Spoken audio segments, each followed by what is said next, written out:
الحمد لله رب العالمين، والصلاة والسلام على سيدنا محمد وعلى آله وأصحابه أجمعين.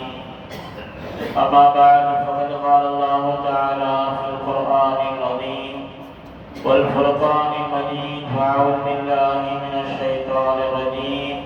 بسم الله الرحمن الرحيم. عفى الله عنك لما ذقت لهم حتى يتبين لك الذين صدقوا وتعلم الكاذبين.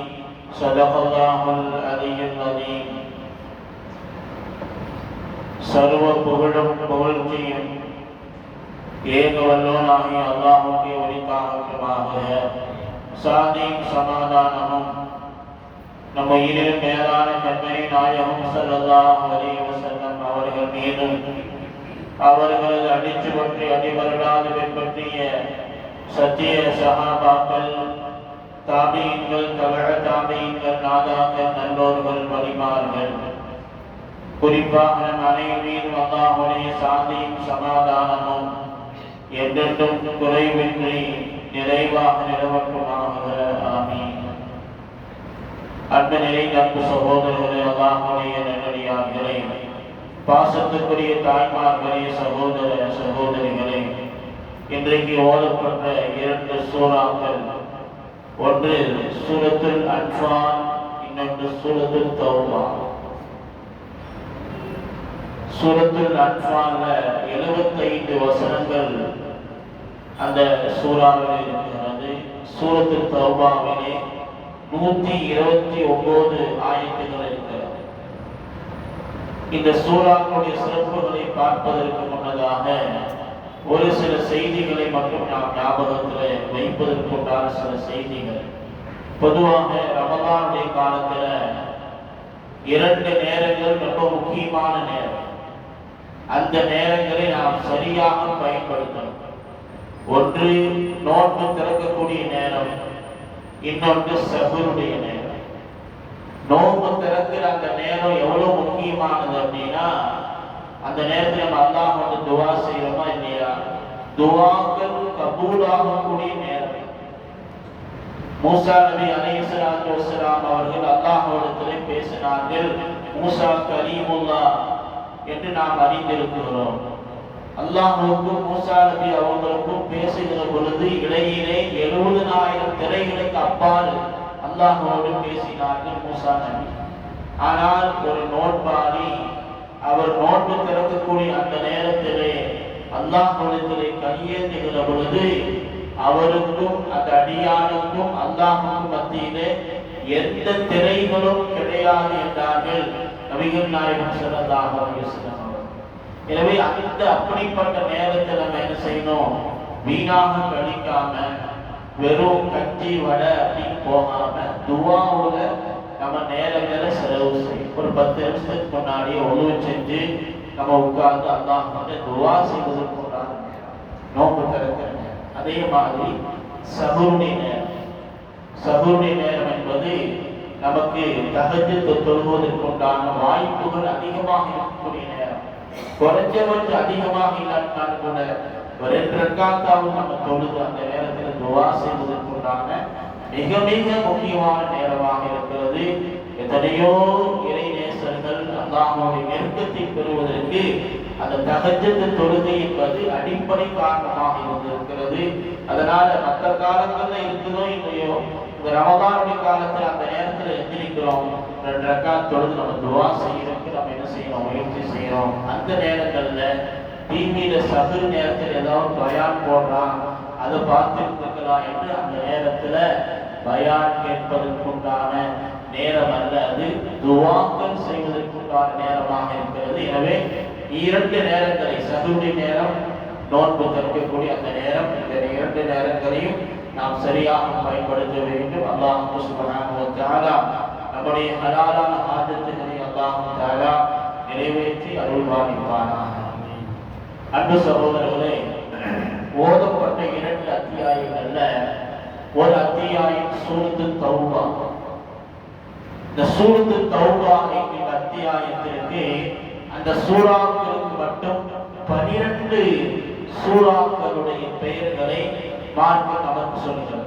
சூரத்து தௌபா அப்படிங்கிற ஒரு பெயர், அதெல்லாம 12 பெயர்கள்.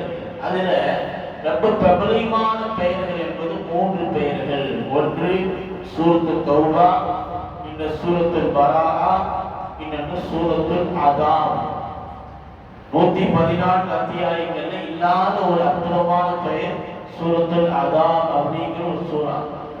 அப்ப ஏன் இந்த சூறாக்கு அப்படியெல்லாம் பெயர் வைக்கப்படுகிறது அப்படின்னா, இந்த சூறா முழுவதும் முனாஃபிக்குகள், நயவஞ்சகர்கள் எப்படியெல்லாம் நடந்து கொண்டார்கள், இவர்கள் நபி அவங்கள்ட்ட எப்படி ஒப்பந்தம் போட்டாங்க, அந்த ஒப்பந்தத்தை அவங்க எப்படி மீறினாங்க, எப்படி உடைச்சாங்க, இவர்களெல்லாம் வேதனைக்குரியவர்கள் என்கின்ற பல்வேறு செய்திகள் சூரத்து தௌபாவில் வருகிறது. அதனால அந்த சூறாவுக்கு பெயர் சூரத்துல் அதாம் அப்படின்னு ஒரு பெயரும் இருக்கு. அதோடு மட்டுமல்லாது இந்த சூறாவை நம்ம ஓதுகிற பொழுது நம்ம கவனிச்சிருக்கலாம், 114 அத்தியாயத்துல எந்த சூறா ஓதுனாலும் பிஸ்மில்லாஹிர் ரஹ்மானிர் ரஹீம் அப்படின்னு ஆரம்பிப்போம்.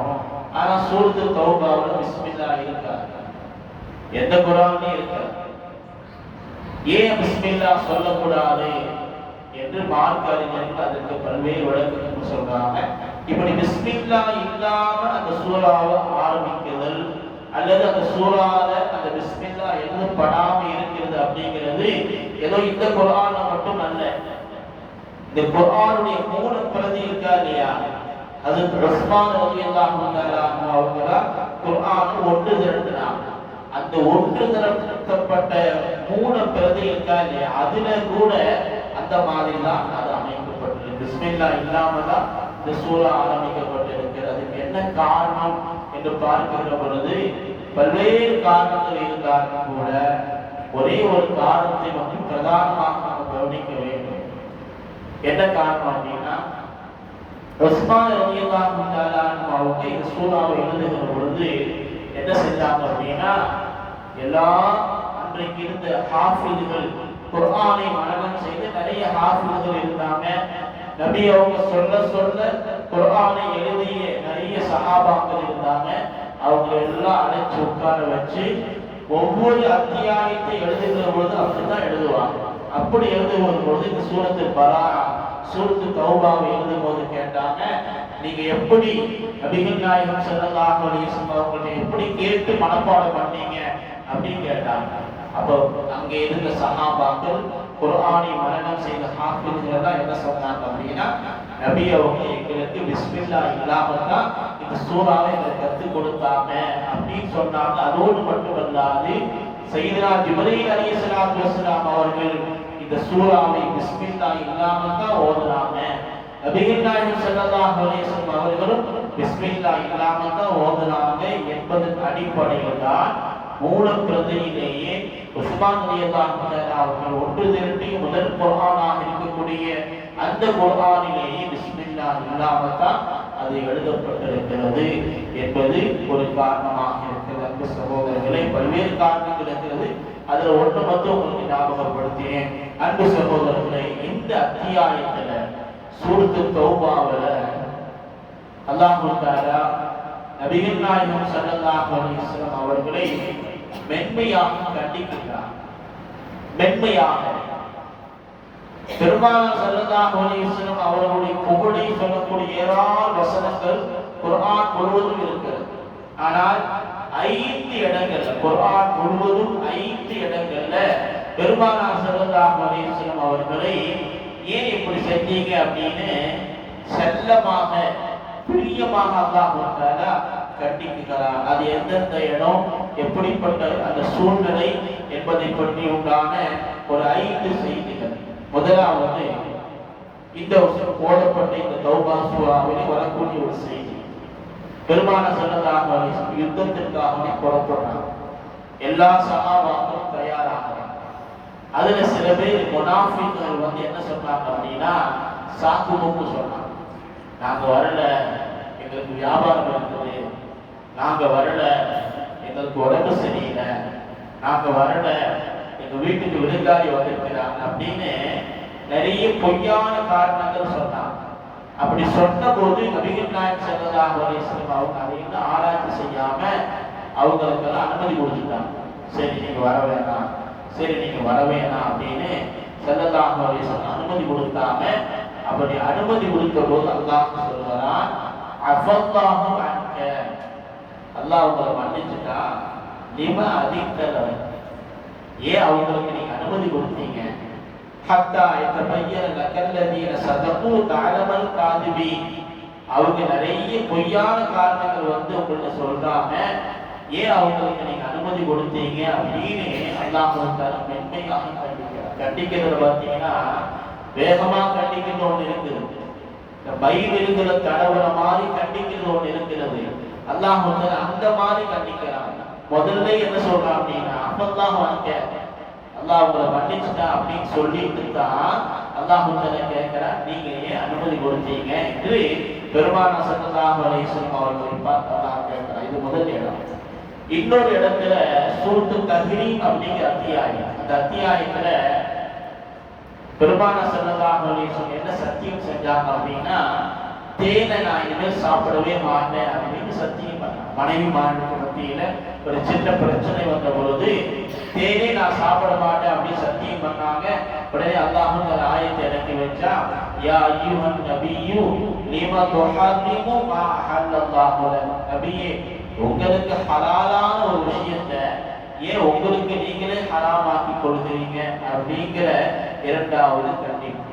மூன்றாவது, யூதர்கள் எல்லாம் நிறைய பேர் வந்தாங்க. வந்து நபிகள் நாயகம் ஸல்லல்லாஹு அலைஹி வஸல்லம் அவர்களை வந்து சந்திச்சு ஒரு நபிதானா அப்படின்னு நம்ம ஆராய்ச்சி செய்யணும், கண்டுபிடிக்கணும். அதுக்கு சில கேள்விகளோடு வந்தாங்க. என்ன கேள்வி அப்படின்னா, கஹ்ஃப் வாசிகள் 300 ஆண்டுகள் அவர்கள் குகையிலே உறங்கினாங்களா இல்லையா, அதை பத்தி கேட்கலாம். துல்கர்னை மன்னரை பத்தி கேட்கலாம். ரூஹ் ஆத்மா அது எப்படிப்பட்டது என்று கேட்கலாம். அப்படிங்கிற 3 கேள்விகளோட பெருமானார் ஸல்லல்லாஹு அலைஹி வஸல்லம் அவங்க வந்து கேட்டாங்க. உடனே ஸல்லல்லாஹு அலைஹி வஸல்லம் என்ன செஞ்சாங்க அப்படின்னா, நாளைக்கு பதில் சொல்றேன் அப்படின்னு சொன்னாங்க. என்ன சொல்லல, இன்ஷா அல்லாஹ் அப்படிங்கிறது சொல்லல. அல்லாஹ் அந்த ஆயத்துல சொல்றான், வலா தகூலன்ன லிஷைஇன் இன்னி ஃபாஇலு ذلك غدا இல்லா அன் யஷா அல்லாஹ், நீங்கள் எதை செய்வதாக இருந்தாலும் எதை சொல்வதாக இருந்தாலும் இன்ஷா அல்லாஹ் இன்ஷா அல்லாஹ் அப்படின்னு சொல்லாம நீங்க அப்படி சொல்லாதீங்க அப்படிங்கிற ஒரு வார்த்தை அல்லாஹ் எப்ப சொல்றான் அப்படின்னா, அந்த யூதர்கள் கேட்டாங்க கஹ்ஃப் வாசிகளை பத்தி. அந்த கஹ்ஃப் வாசிகளை பத்தி அல்லாஹ் நிறைய பேசுறான். ஒரு பக்கம் 2 பக்கம் அந்த செய்திகள் எல்லாம் சொல்லிட்டு கடைசியாக அல்லாஹ் இந்த செய்தியை சொல்றான், நபியே நீங்க எதை சொன்னாலும் இன்ஷா அல்லாஹ் சொல்லாம நீங்க சொல்லாதீங்க என்று பெருமானார் ஸல்லல்லாஹு அலைஹி வஸல்லம் அவர்களை பார்த்து கேட்கிறார். நான்காவதாக நமக்கெல்லாம் தெரிந்த ஒரு செய்தி, கண்டு தெரியாத ஒரு சஹாபி நபிகிட்ட வந்த பொழுது ஸல்லல்லாஹு அலைஹி வஸல்லம் அந்த நேரத்துல மக்காவின் தலைவர்கள் எல்லாம் வந்தாங்க. அவங்ககிட்ட ஈமான சொல்லி ஹிதாயத்துக்கு அவங்களுக்கு ஈமான் கொண்டான வழியை நம்ம செய்யலாம் அப்படிங்கிற எண்ணத்துல இந்த கண்ணு தெரியாத சஹாபி வந்தாங்கன்னா இல்லையா, அவர் எப்பொழுது அடிக்கடி வர்றவர், சரி எப்பொழுது பழக்கம் உள்ளவர் தானே, அடிக்கடி வர்றவர் தானே, அவங்க இப்ப இல்லாட்டி கொஞ்ச நேரம் கழிச்சு நம்ம கூட பேசிக்கலாம் அப்படிங்கிறதுக்காக வேண்டி ஸல்லல்லாஹு அலைஹி வஸல்லம் இவங்களை கொஞ்சம் கவனிக்காம வந்த தலைவர்கள் எல்லாம் கவனிச்சு, அவங்க முஸ்லீம் ஆகிட்டாங்கன்னா மக்கா முழுவதும் எல்லாரும் முஸ்லீம் ஆகிவாங்களே அப்படிங்கிற எண்ணத்துல ஸல்லல்லாஹு அலைஹி வஸல்லம் செஞ்சாங்க அப்படின்னா அவங்கள்ட்ட பேசினாங்க. உடனே அல்லாஹ் தஆலா ஆயத்தை இறக்கி வச்சா, அபஸ வதவல்லா அன்ஜா அஹுல் ஆமா, கண்ணு தெரியாத ஒருத்தர் வந்த பொழுது அவர் என்ன செஞ்சிட்டார் அப்படின்னா முகத்தை திருப்பிக்கிட்டாரு அப்படின்னு அல்லாஹ் தஆலா ஆயத்தை இறக்கி வச்சான். அதுவும் எப்படி சொல்றான் அப்படின்னா, கண்ணு தெரியாத ஒருத்தர் வந்த பொழுது நபியே நீங்க ஏன் முகத்தை திருப்பினீங்க அப்படின்னு சொல்லல. கண்ணு தெரியாத ஒருத்தர் வந்த பொழுது அவரு முகத்தை திருப்பிட்டார் என்று யாரையோ சொல்வதை போன்று நபிகள் நாயகம் ஸல்லல்லாஹு அலைஹி வஸல்லம் அவர்களுக்கு அல்லாஹ் தஆலா உடல் காட்டுகிறார். இது 4வது இடம். 5வதாக பத்ர் போர்க்களத்திலே கைதியான அந்த கைதிகளை நம்ம என்ன செய்யலாம் அப்படின்னு பேச்சு வருகிற பொழுது பலரும் பல ஐடியாக்களை சொன்னாங்க. கடைசியில நபிகள் நாயகம் ஸல்லல்லாஹு அலைஹி வஸல்லம் அவர்கள் சில ஹதியாக்களை காசு பணங்களை வாங்கி கொண்டு அவர்களை விடுதலை செய்தார்கள். அப்படி விடுதலை செய்ததற்கு பிறகு அல்லாஹ் ஆயத்தை இறக்கி வச்சா, நீங்க ஏன் அப்படி அவங்களை விடுதலை செஞ்சீங்க? அவர்கள் எல்லாம் கொல்லப்பட வேண்டியவர்கள் அல்லவா, ஏன் அவர்களை இலகுவாக லேசாக நீங்கள் விட்டு விட்டீங்க அப்படிங்கிற ஆயத்தை அல்லாஹ் சொல்லி தருகிறார். அன்பு சகோதரர்களை, பொதுவாக நபிமார்கள் என்பவர்கள் மஅசூமிகள், பாவங்களை விட்டு பாதுகாக்கப்பட்டவர்கள். அவர்கள் எதை செய்தாலும் அல்லாஹ்வுடைய ஒரு ஏற்பாட்டின் அடிப்படையில் தான் அதை செய்கிறார்கள் என்று நம்புவதுதான் ஈமானுடைய முழு வடிவமாக இருக்கிறது. நம்ம நேற்றுக்கு பார்த்தோமா இல்லையா, ஆதம் நபி அலைஹிஸ்ஸலாத்து வஸ்ஸலாம் அவங்க ஆதம் நபி சொர்க்கத்தில் இந்த மரத்தின் கனிகளை சாப்பிட வேண்டாம் என்று அல்லாஹ் சொன்ன பொழுது ஆதம் நபி சாப்பிட்டாங்க. இப்படி சாப்பிட்டாங்களே அப்படின்னு அவங்க தவறு செஞ்சிட்டாங்க அப்படின்னு சொல்லக்கூடாது. ஏனென்றால் அது அல்லாஹ்வுடைய ஏற்பாடு. அல்லாஹ்வுக்கு தடுக்கணும், ஆதம் நபி சாப்பிடணும், உலகத்திற்கு வரணும், பூமியில மக்கள் பெருகணும் என்பது அல்லாஹ்வுடைய திட்டம். எதையுமே அல்லாஹ் ஒரு காரணம் இல்லாமல் காரியத்தை அல்லாஹ் செய்ய மாட்டான். அப்போ ஒரு காரியத்தை அல்லாஹ் தான் அதை ஏற்பாடு செய்கிறான். அதனால் நபிமார்களை யாரையுமே நம்ம என்ன செய்யக்கூடாது, குறை கண்டத்தோடு அல்லது அவங்க தப்பு செஞ்சாங்க நம்ம தப்பு செய்யறதுக்கு என்ன இருக்குது அப்படிங்கிற அந்த பார்வை வந்துவிடக்கூடாது. ஒரு தடவை ஸல்லல்லாஹு அலைஹி வஸல்லம் என்ன செஞ்சாங்க அப்படின்னா, தொழுது வைக்கிறாங்க. 4 ரக்காத் தொழுக, 2 ரக்காத்துல சலாம் சொல்லிட்டாங்க. சலாம் சொல்லிட்டாங்க உடனே இன்னைக்கு அப்படி நடந்தா என்ன ஆகும்? பள்ளிவாசலே 2 ஆயிடும். ஸல்லல்லாஹு அலைஹி வஸல்லம் சலாம் சொல்லிட்டா என்ன சஹாபாக்கள் உட்கார்ந்து இருக்கிறாங்க. 4 ரக்காத் தொழுக, 2 ரக்காத்துல சலாம் சொல்லியாச்சு. யாரு கேட்கறது? ஒரே ஒரு சஹாபி எந்திரிச்சு கேட்டாரு. அவரு அழகாக கேட்டார், யா ரசூலல்லாஹ் அகுஸிலத்தி ஸலாத்து அம் நஸீத யா ரசூலல்லாஹ், நபியே தொழுகை சுருக்கப்பட்டு விட்டதா அல்லது நீங்க மறந்துட்டீங்களா அப்படின்னு கேட்கிறாங்க. ஏன்னா தொழுகை 4 ரக்காத் தொழுவதா, வஹி இறக்கப்படக்கூடிய காலம் அது. 4 ரக்காத் 2 ரக்காத் அல்லாஹ் தஆலா குறைச்சிருக்கலாமா இல்லையா? அந்த அடிப்படையில் நபி சலாம் சொல்லிக்கலாமா இல்லையா? அதனால தான் அவர் கேட்கிறாரு, அகுஸிலத்தி ஸலாத்து அம் நஸீத யா ரசூலல்லாஹ், தொழுகை என்பது அது குறைக்கப்பட்டு விட்டதா, அல்லாஹ் குறைச்சிட்டாரா அல்லது நீங்க மறந்துட்டீங்களா அப்படின்னு கேட்ட பொழுது நபிகள் நாயகம் ஸல்லல்லாஹு அலைஹி வஸல்லம் மீண்டும் அந்த 2 ரக்காத் தொழுகை வச்சு தொழுகை நிறைவு செஞ்சாங்க.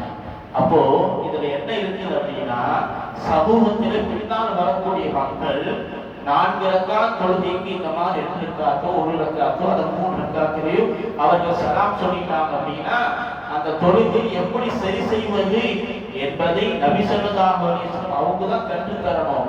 அவங்க கற்றுத்தரணும் அப்படின்னா அந்த குறைபாடு நபிக்கு ஏற்பட்டு அதற்கு பிறகுதான் இந்த சமூகம் கற்றுக்கொள்ளணும். அதனால ஒரு அல்லாஹ் ஏற்படக்கூடிய ஒரு காரியத்துல பல ஆயிரம் விஷயங்கள் இருக்கிறது என்பதைத்தான் இந்த நிகழ்வுகள் எல்லாம் நமக்கு உணர்த்தாட்டுகிறது. எனவே நபிமார்கள் மஅசூமிகள், அவர்களை ஒரு காலம் என்ன செய்யக்கூடாது, லேசான ஒரு பார்வையும் லேசான ஒரு வார்த்தையும் பேசிவிடக் கூடாது என்பதுதான் இந்த சூரத்துல் தௌபாவிலும் சூரத்துல் அன்ஃபாலிலும் அல்லாஹ் தஆலா சொல்லக்கூடிய செய்திகளாக இருக்கிறது. அல்லாஹ் சுப்ஹானஹு வ தஆலா இறை வேதத்தையும் திருநபி ஸல்லல்லாஹு அலைஹி வஸல்லம் பொற்பணிகளையும் சஹாபாக்கள் இமாம்களுடைய வழிகாட்டுதலின் அடிப்படையிலே வாழக்கூடிய நல்ல தௌஃபீக்கை வல்ல ரஹ்மான் நம் அனைவருக்கும் தந்தருள்வானாக. வாஹிரு தஅவானா அல்ஹம்துலில்லாஹி ரப்பில்